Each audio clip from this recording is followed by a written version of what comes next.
Ciertamente sería un acontecimiento muy traumático y muy fuerte cuando se dieron cuenta San José y la Virgen que el niño Jesús ya no estaba con ellos. Cualquier madre que yo conozca se desesperaría, a veces apenas con unas horas a veces. No digamos ya con 3 días de no poder ver a su hijo. Vamos a ver qué nos dice en la meditación de hoy.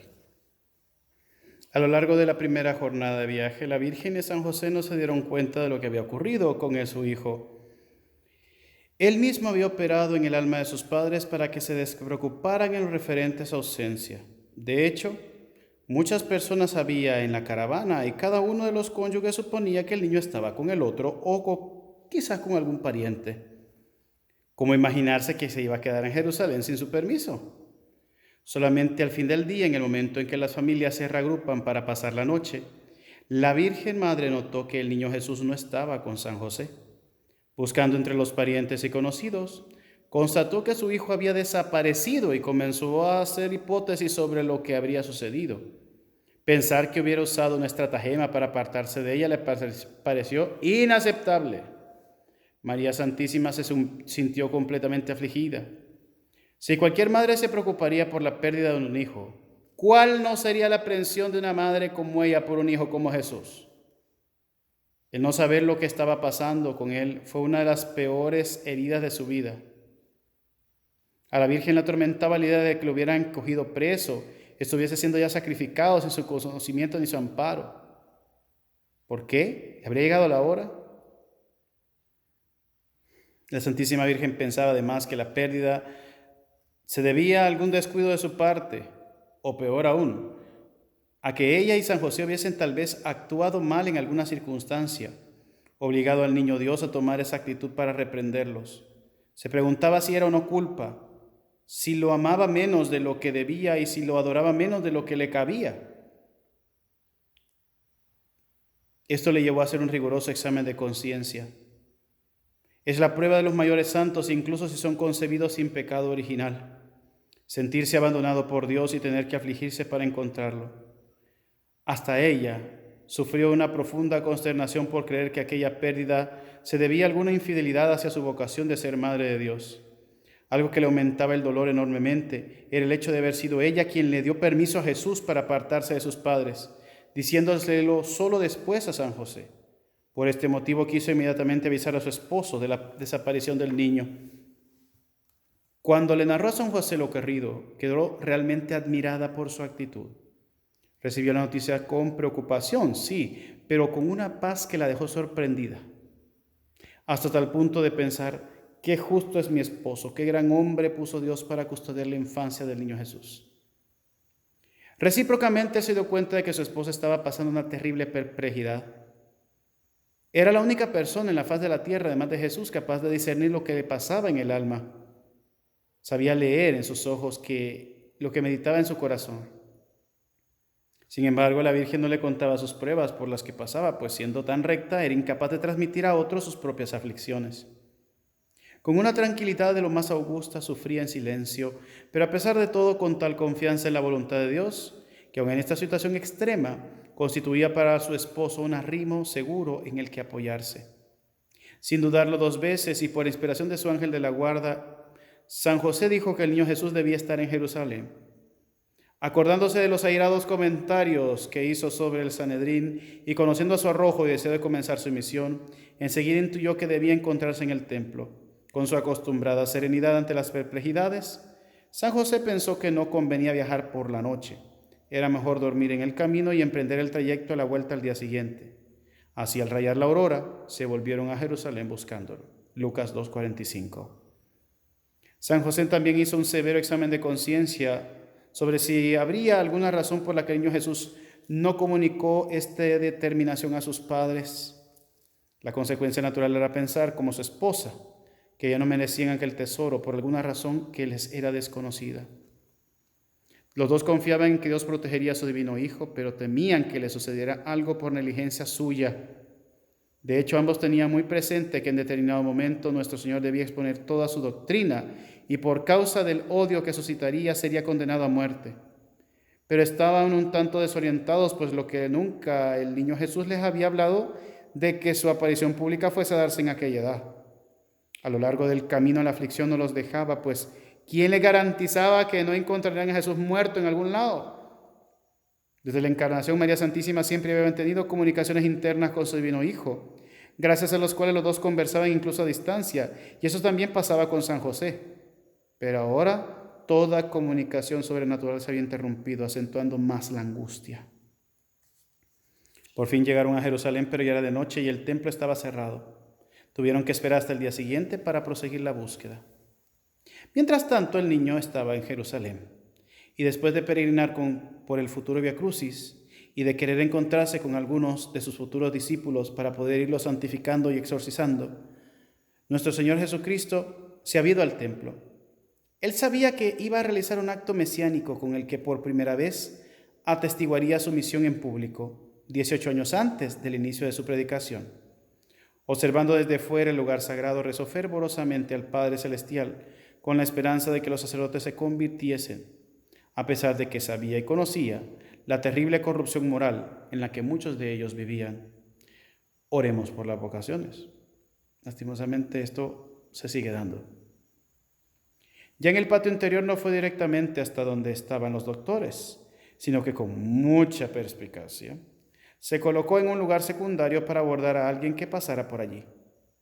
Irradiaba una luz y una inocencia tan cautivantes que en poco tiempo se tornó un corro alrededor suyo, y él, derramando su gracia en profusión, ayudaba a aquel grupo numeroso de personas a presagiar por medio de su presencia la cercanía del Mesías y la liberación de Israel, pero no de la dominación romana, sino del pecado.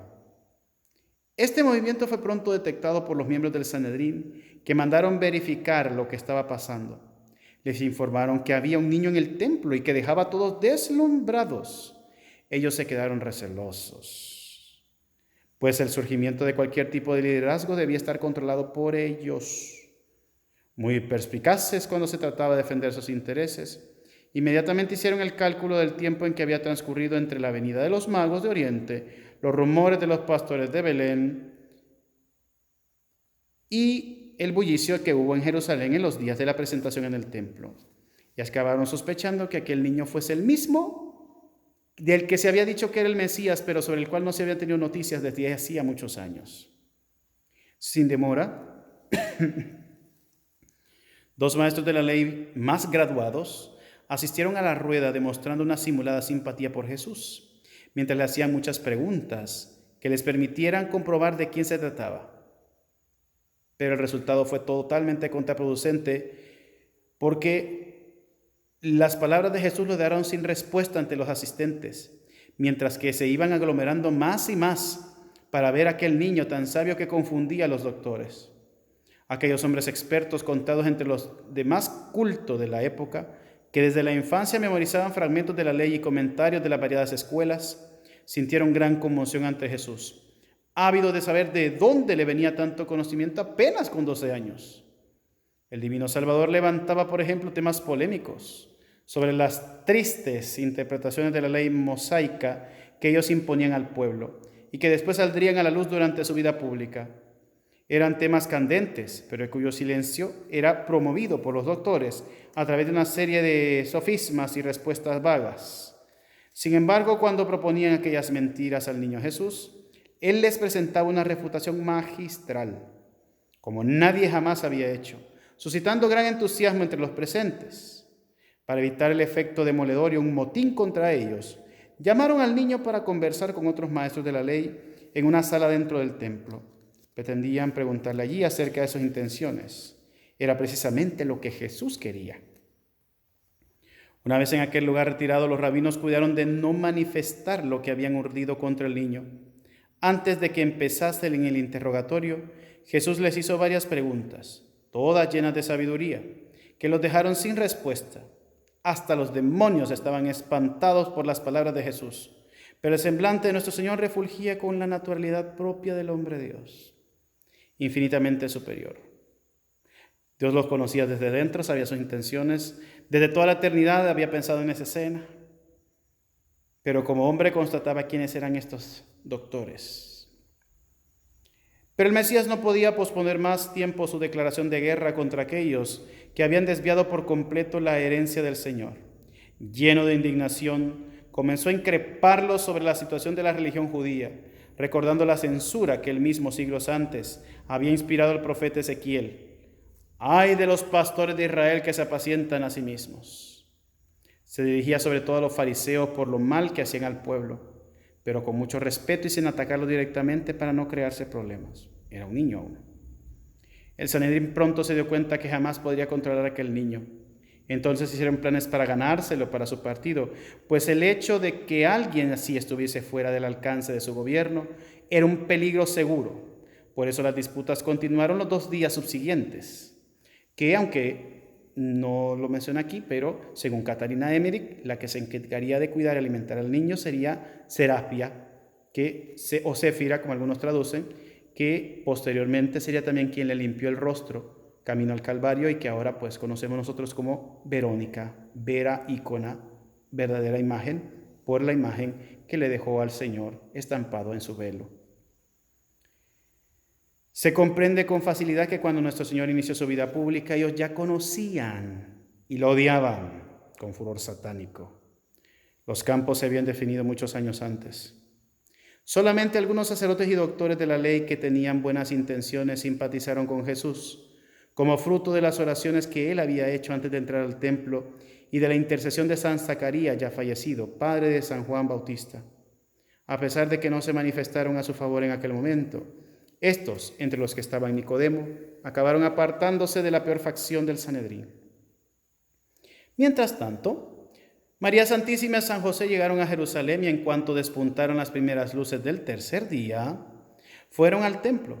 Cuando empezaron a hacer preguntas a las numerosas personas que transitaban por el patio, pudieron constatar que el tema del día era el niño.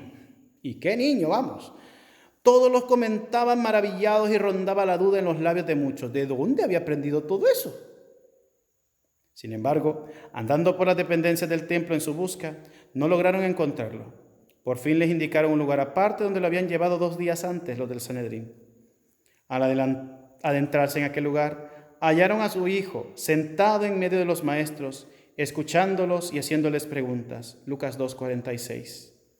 El hecho de estar en esta posición tiene su significado, pues muestra que aunque no estuviese predicando a los maestros de la ley, estaba allí para enseñar a aquellos que debían orientar a los demás. Los escribas lo rodeaban, algunos sentados y otros de pie, y aun cuando ya era el tercer día de controversia, todos los que le oían quedaban admirados de su talento y de las respuestas que daba, pero no lo aceptaban y la mayoría alimentaban odio y envidia contra él. Cuando María Santísima y San José encontraron a nuestro Señor manifestando de tal forma quién era Él y el futuro cumplimiento de su misión, quedaron atónitos. Lucas 2:48. Con una sorpresa que superaba la propia aflicción. Era evidente que Jesús había desaparecido por su propia iniciativa. Solo entonces, estando ya delante de él, Nuestra Señora expresó su aprehensión a San José. ¿Por qué no nos pidió permiso para venir acá? ¿Cuál habría sido su razón? San José ruega por nosotros.